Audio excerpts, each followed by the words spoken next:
hummingbird feeder that we just set up. And we have a rogue, very mean hummingbird that tries to attack you when you go around the feeder. We don't know where he comes from. He comes out of nowhere, and he's done this many times.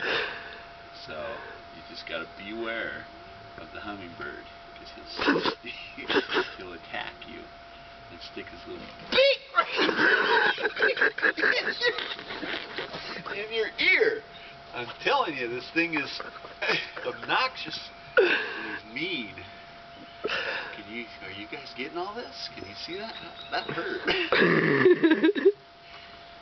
But he's dive bombing me. Hope this means I have it on. It better be on. Yeah, it's going numbers. Okay.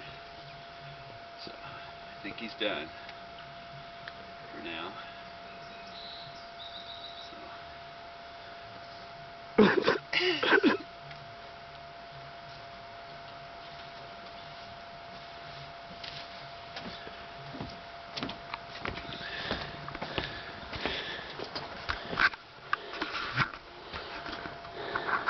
It's gonna be all jig.